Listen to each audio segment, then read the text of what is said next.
dibanding listrik biasa. Ya, lanjut.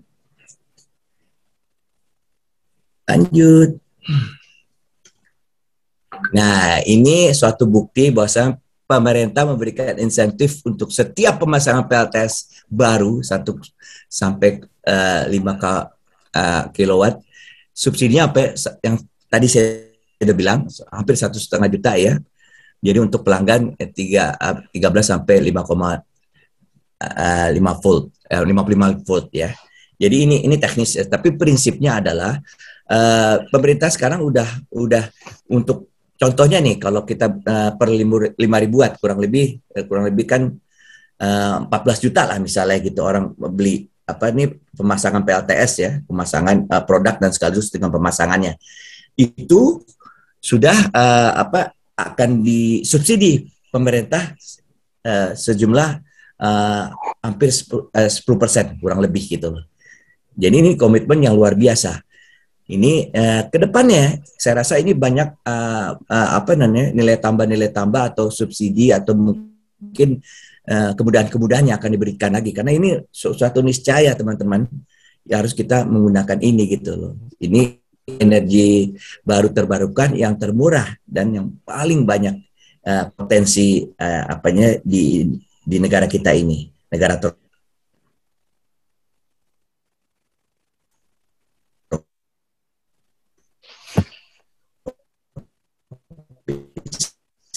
agak terputus ya Pak.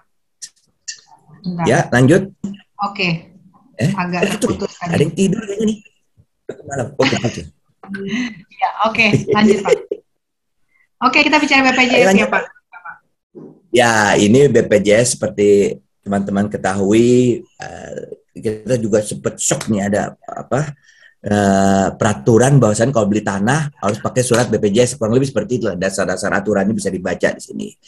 Ini juga tadi, tapi perlu kita ketahui juga tadi kita confirm lagi ya Pak Bambang ya, ada Pak Bambang juga di situ. Saya tanya juga nih, ada juga orang yang nanya nih, gimana kalau ini di BTN itu kan orang mau beli rumah, ternyata nggak pengaruh tuh, nggak ada permasalahannya di situ gitu loh.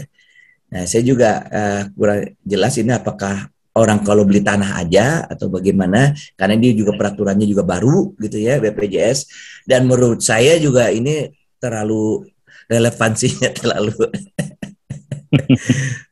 jauh ini kayaknya. Kalau mau cari duit dari BPJS masih banyak caranya untuk tidak dikaitkan dengan properti ya, karena berapa sih persentase orang yang beli properti kan, mendingan dikaitkan dengan hal yang lebih umum lagi gitu. Itu sih ya kurang lebih teman-teman. Mungkin nanti juga ada tambahan dari Pak Bambang dan lainnya. Silakan. Nah, ya saya rasa. Ya, mungkin sedikit mengenai BPJS kali ya. Boleh diulang sedikit terus? Yes. Ya, sebenarnya BPJS sendiri baru berlaku efektif kan per 1 Maret yang akan datang. Jadi masih ada sekitar 8 hari dari sekarang. Tapi prinsipnya BPJS ini dipakai untuk mengejar orang-orang dalam tanda petik yang masih belum tergabung di BPJS. Sampai hari ini kurang lebih sekitar 86% dari penduduk Indonesia sudah menjadi anggota BPJS. Tapi ada kira-kira sekitar 14% yang belum.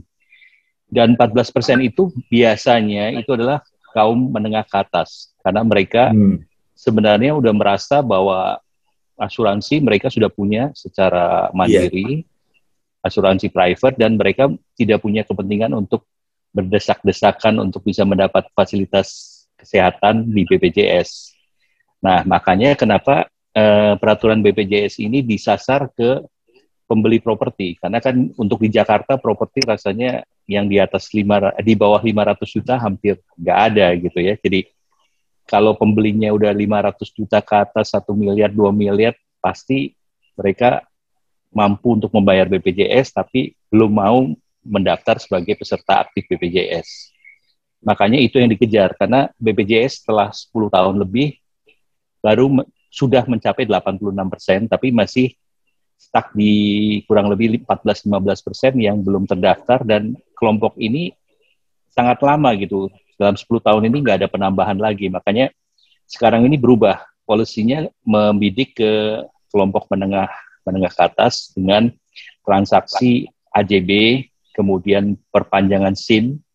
Kalau kita punya SIM A, pasti kita punya mobil, pasti sangat eligible untuk membayar BPJS kan. Kemudian perpanjangan STNK dan beberapa ketentuan yang lain. Jadi BPJS ini memang menyasar untuk ke kelompok menengah ke atas. Dan yang kita harapkan sebenarnya BPJS ini tidak mempersulit proses transaksi. Kemarin kita udah dapat dari notaris bahwa per 1 Maret kita yang membeli properti khususnya harus punya BPJS aktif. Nah, mudah-mudahan nanti proses transisi ini tidak menghambat transaksi seperti halnya IMB ke PBG. Yang kedua juga tentu kalau bisa 100% BPJS juga harus memenuhi kewajiban terhadap properti, yaitu mereka harus membantu untuk uang muka pembelian rumah pertama. Jadi saya rasa akan ada sinergi kalau BPJS setelah tumbuh dengan kuat akan membantu juga pasar properti. Mudah-mudahan demikian. Kira-kira itu yang saya bisa tambahkan mungkin. Oke, Bapak Ibu. Sebelum kita lanjut videonya Bapak Ikang, biar Bapak Ikang senyum, ya kan? Pak Charlie, aku stop share. Thank you for the presentation. Nanti kita lanjut lagi dengan question and answer. Kita saksikan video berikut ini. Hai guys. Oh, di rumah saya nih. Ada action melakukan terhadap dan lingkungan kita yang sedang sakit dan mengkhawatirkan ini. Ayo kita cegah, kurangi emisi karbon atau pencemaran lingkungan. Keluarga kami sudah pasang solar panel atau PLTS atap. Dan ternyata itu bisa mengurangi tagihan listrik bulanan kami secara proporsional. Dan sekaligus buat investasi. Come on guys, jangan sampai terlambat. Ayo kita segera pasang di rumah kita, di villa kita, di tempat ibadah kita, di kantor kita, atau di tempat-tempat yang lain. Let's do it. Come on.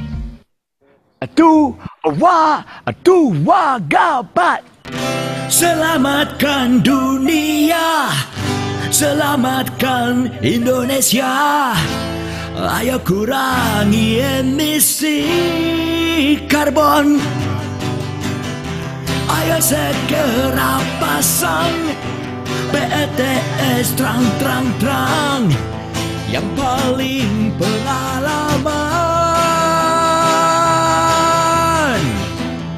Ayo kita go green, yang paling terpercaya. Ayo kita go green. Terang, Green Energy Solution. Nice, luar biasa. Ternyata ini yang membuat Bapak Ika. Tepuk tangan dong. Luar biasa. Gimana Pak? Moodnya udah oke?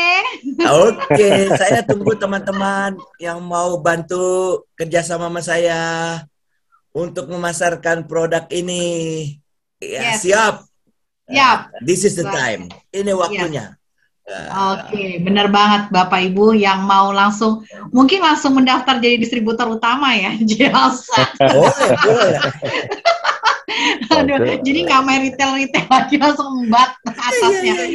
Oke, ya terima kasih Bapak Ikang, luar biasa, lagunya keren banget dan benar-benar go green ya. Go green, jadi teman-teman bisa lihat terang tuh, dan suaranya Pak Ikang seksi, ini yang ngomong cewek apa cowok ya? Oke, sip. Kita mulai dengan pertanyaan ya. Aku dari from bottom to top deh, gitu ya. Oke, aku mau nanya, syarat BPJS sudah dimulai dari sekarang, malah Jumat besok akad sudah harus punya BPJS. Yes, Pak Rudi, thank you banget. Oke, apa kedepannya semua properti harus menyediakan PLTS? Oke. Bagaimana menurut Bapak? Silakan. Soal mana dulu? PLTS. Ya, apakah kedepannya properti harus wajib PLTS, Pak? Iya, jadi trennya saya bagian dari yang akan membuild seperti itu ya, kerjasama. Tadi udah bicara sama Dirjen dari PUPR. ya yang membawahi ini, kita mau masuk juga ke perumahan MBR. Jadi karena perumahan MBR itu kan banyak sekali kan, dan atapnya itu sangat berpotensi untuk ditaruh PLTS, dan juga bagus buat mereka, akan terjadi penghematan juga, dan sekaligus mereka peduli juga terhadap permasalahan yang terjadi ini, dan ini juga bagian ditugaskan dunia terhadap pemerintah Indonesia juga gitu loh. Jadi memang kita akan masuk ke semua segmen building, termasuk rumah murah, rumah MBR, dan kebetulan saya juga produksi itu. Saya akan berusaha keras untuk mendapatkan nilai ekonomi yang pas dan manfaat yang pas terhadap produk itu supaya bisa diserap oleh pasarnya gitu lah. Dan mereka mendapatkan benefitnya semuanya. Ya, jadi ini kedepannya diusahakan ya. Ini luar biasa langsung. Kalau rumah-rumah itu secondary, rumah-rumah apa tuh namanya mewah sih, kalau nggak pakai PLTS kayaknya ya kurang ikut zaman juga kayaknya ya. Itu tren. Maka di dalam bisnis sudah seperti itu loh gitu, udah dijadikan kayak saya cerita tadi, ada perusahaan dia mau kerjasama sama perusahaan yang besar juga, dia tanya perusahaan itu udah menggunakan ini nggak di produk-produknya PLTS ya. Belum, itu akan mengurangi nilai dia akan cari apa segitu value daripada perjuangan ini gitu loh. Ya, go green soalnya ya arahnya. Lalu setelah dia pasang, Mas Ikang itu dikasih diskon tuh daripada supplier dia dari luar negeri, karena Indonesia itu kan Paris Agreement member ya. Jadi luar negeri itu ingin bukti gitu dari pemerintah Indonesia. Ini Bapak Presiden sudah sign ini, mana bukti jadi untuk go green-nya gitu, Mbak. Nah, itu salah satu tuh, Mas Ikang. Itu pintar tuh. Kan jadi ada pertanyaan lagi nih Pak, rame soalnya chatbox-nya. Oke, kalau propertinya yang beli atas nama PT, yang wajib BPJS direkturnya atau gimana, Pak? Iya kan?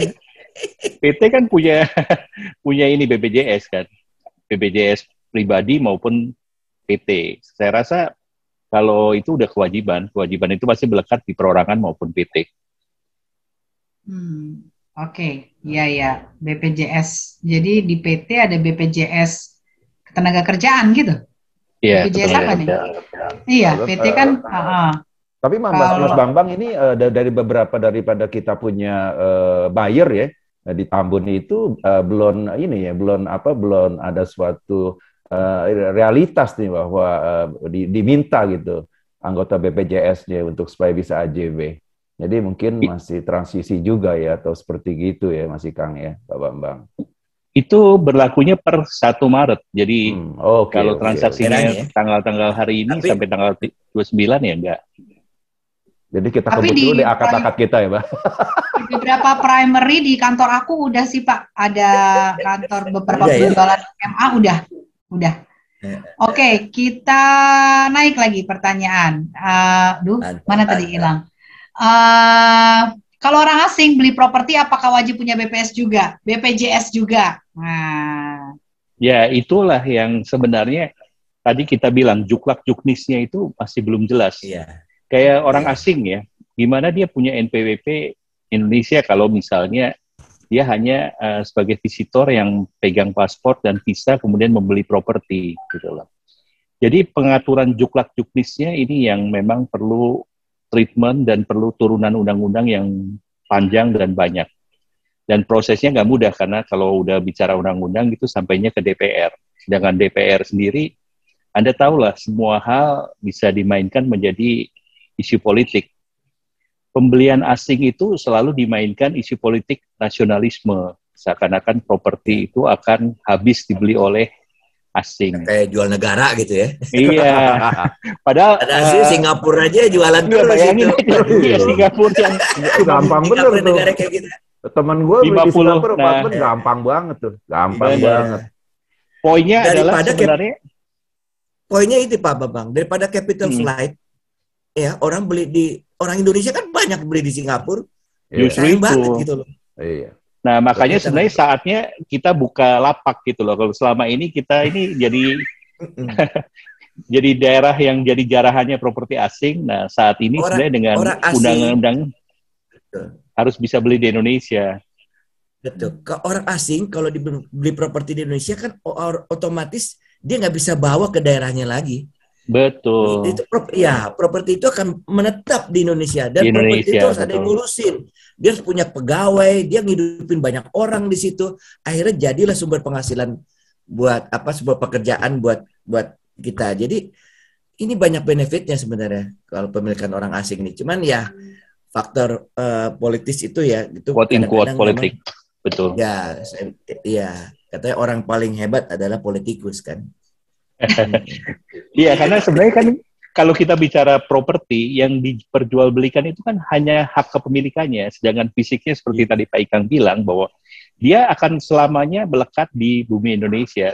Kita anggaplah 90% properti di Indonesia dibeli asing, asingnya mau jual dan keluar juga dia nggak akan bisa bawa properti itu. Yang dia bisa perjualbelikan hanya kepemilikannya.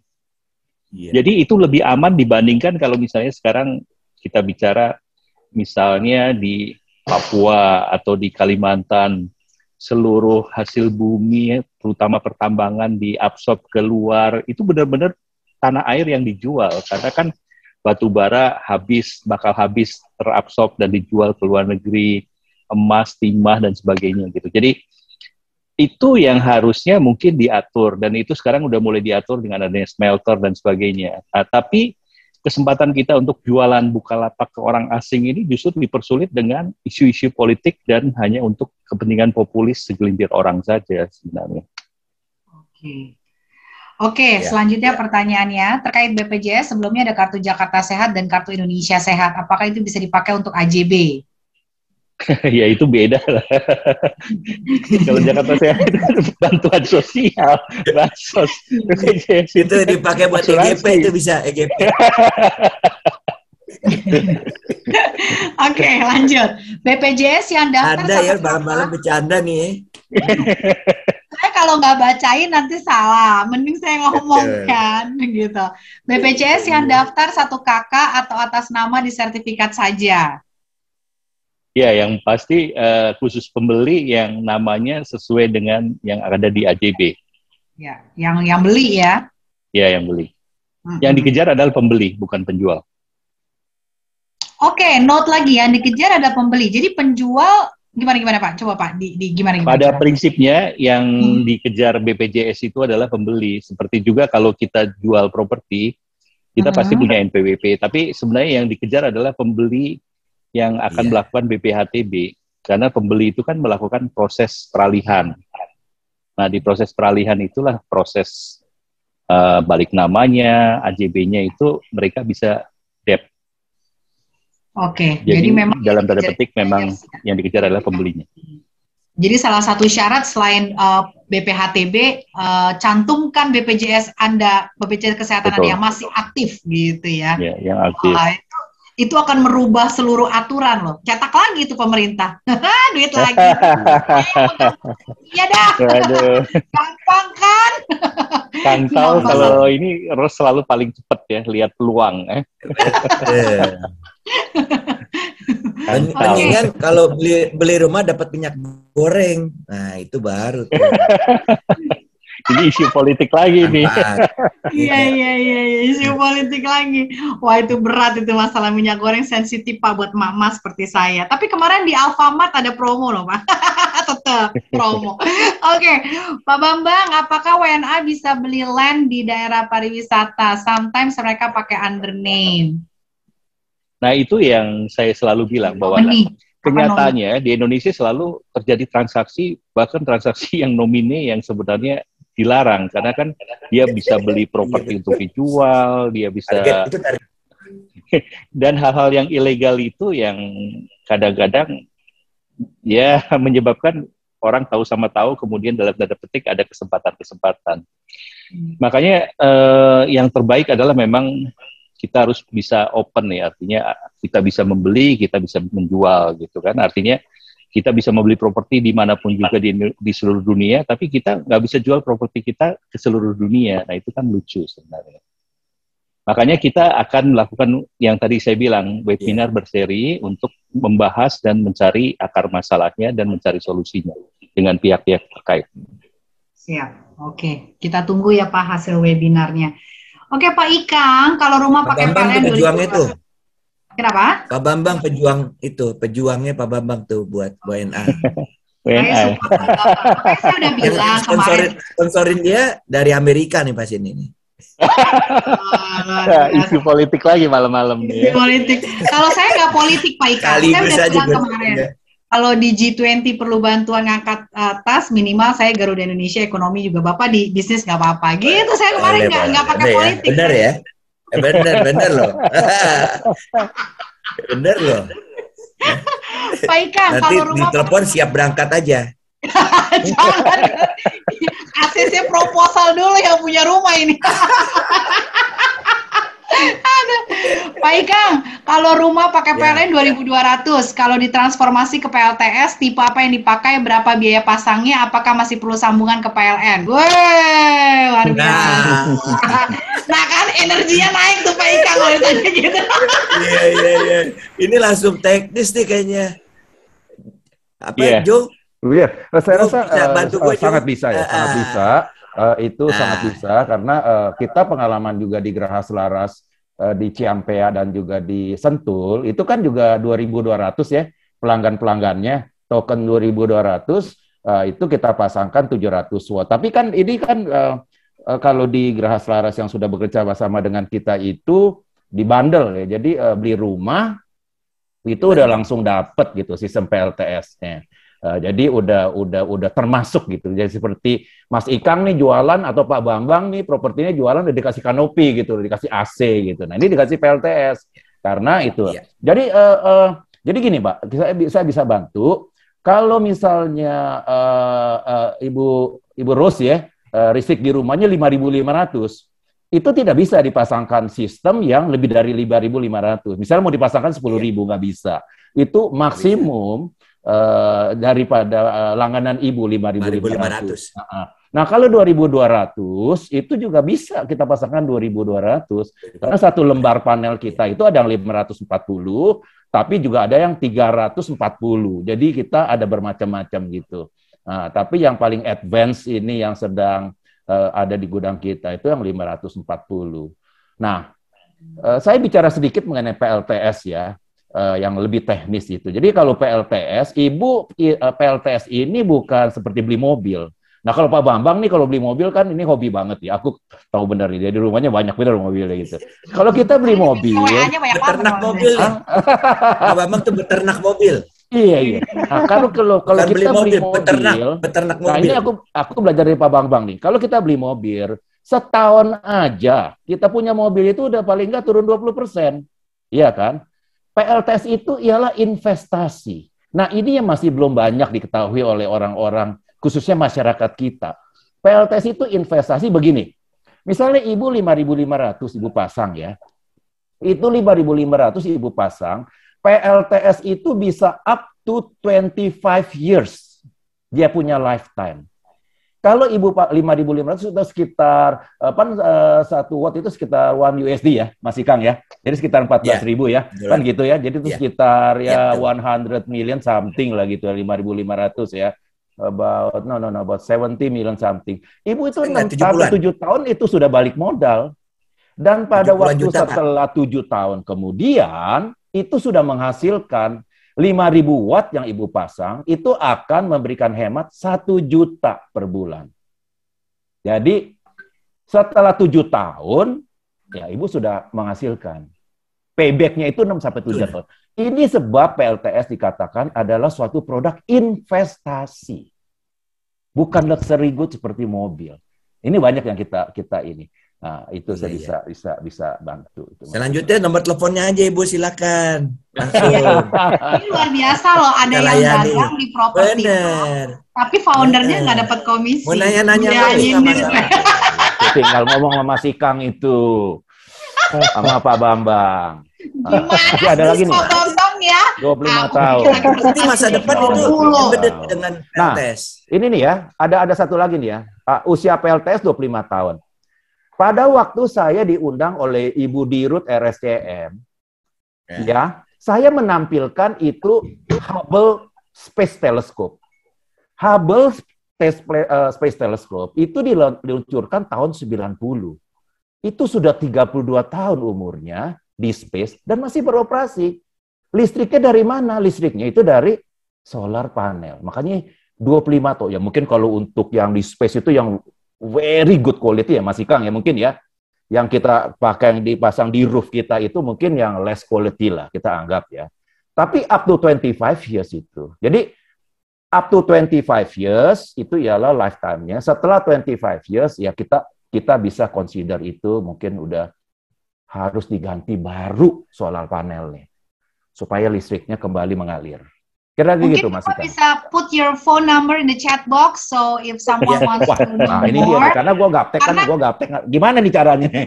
Oke, Bapak sebutkan nomor teleponnya, saya yang ketik. Nanti nomor handphone saya jadi komisinya 0811 20%. Yohanes Ya. nama saya. 0811 Ini nomor handphone saya Pak Bapak ya, Ci. Oke, lanjut. 81 90036. Silakan saya kalau mau ditanya. 9036. 0811 terus 81 90036. 0811 81 90036. ya, tolong dikoreksi Pak, benar ya? Betul, sangat betul. Oke. Jadi Oke, Bapak next Ibu question, kalau ada. yang bisa langsung ngedeal di tadi ada 117 orang, ya 20% masuk ke property talk lah. Saya tulis nomor rekening PT saya 632038900. Boleh. Langsung saya katakan itu akan di-approve oleh Mas Ikang dan Mas Bambang Boswo. 123 loh tadi yang tembus. Ini bisnis masa depan nih, Pak. Ayo kita berbagi. Nah, jadi ini saya mau tambahkan, itu Medland juga akan pasang. Medland itu adalah satu property group yang besar ya, Mas Bambang ya. Itu Medland itu saya nanti Jumat ini diundang lagi oleh RSCM untuk bicara secara teknis. Mas Ikang izin, Mas Ikang dengan Pak Taro gitu. Nah, RSCM ini kita harapkan ya akan juga tertarik gitu untuk pasang. Oke Pak, aku langsung ditegur nih, ada yang adminku katanya ini waktu aku biasa jam 9 itu tank kita bubar, makanya teman-teman seneng banget karena aku nggak pernah molor. Ini kan 1 menit lagi. One more question. Ini tadi ada yang bilang begini. Jadi Bapak Ibu yang bertanya mengenai PLTS langsung ke Mr. Joe, oke? Sorry. Oke, langsung tadi nomor teleponnya sudah ditaruh di chat box. Pertanyaannya adalah jika yang beli atas nama PT kan adanya BPJS Ketenagakerjaan, bukan kesehatan, apakah bisa pakai BPJS ownernya? Nah, itu Pak Bambang atau Bapak Ikang dipersilakan. 1 menit saja karena waktu sudah selesai. Ya. Ya, itu salah satu gray area yang nanti kita akan cek karena ini kan baru berlaku per 1 Maret sebenarnya. Oke. Tapi rasanya sih nggak ada masalah ya, asalkan dia memang direktur akte. Oke, ya terima kasih Bapak Ibu, luar biasa penutupnya, jadi langsung buru-buru ditutup. Soalnya orangnya komit Pak. Jadi kalau saya bilang saya siap berangkat ke Bali, saya yang penting proposal rumah saya keluar, saya berangkat. Oh salah, tetap nggak komit ya. Oke, Bapak Ibu kita foto-foto dulu sama Bapak artis kita dan Mr. Joe and the handsome man Mr. Bambang. Oke, kita foto-foto. Yuk buka kameranya. Nah, iya ada Bapak Hendar. Thank you Pak Hendar dari Niaga. Oke, ya. Kita foto-foto, yang foto aku atau Pak Charlie? Tetap nanya. Ini Pak Ismet nggak? Oke, kita hitungan 1, 2, 3. Pak Ismet, halo. Kasih senyumnya dong Pak Ismet. Iya, senyum doang. Ini fokus terbaik loh. Pokoknya datang senyum selesai gitu. Oke, aku hitung ya. 3, 2, 1. Senyum. Oke, kita sama Gus Salim doang ya. Oke, start dulu. 1. Iya. Oke, next slide. 1, 2, 3. Oke. Luar biasa. Iya. Ganti Ya. pose. Ganti pose. Sip. Oke, terima kasih Bapak Ibu yang sudah hadir bersama kita semua. Senang banget bisa join bersama kita Bapak Ikang Fauzi. Thank you banget Bapak Ikang atas waktunya, kesempatannya, sharingnya, dan Pak Bambang yang luar biasa baiknya. Thank you banget. Sukses PLTS-nya, sukses terang-terangnya, sukses developing rumahnya, sukses bisnisnya, dan sehat selalu untuk Bapak Ikang, Bapak Bambang, and Mr. Joe. Ya, sukses buat kita semua. Amin, amin ya robbal alamin. Terima kasih. Mohon maaf bila ada salah-salah. Wabillahi taufiq wal hidayah. Wassalamualaikum warahmatullahi wabarakatuh. Dan the one only Pak Charlie, thank you banget. You're the best. Bye semua.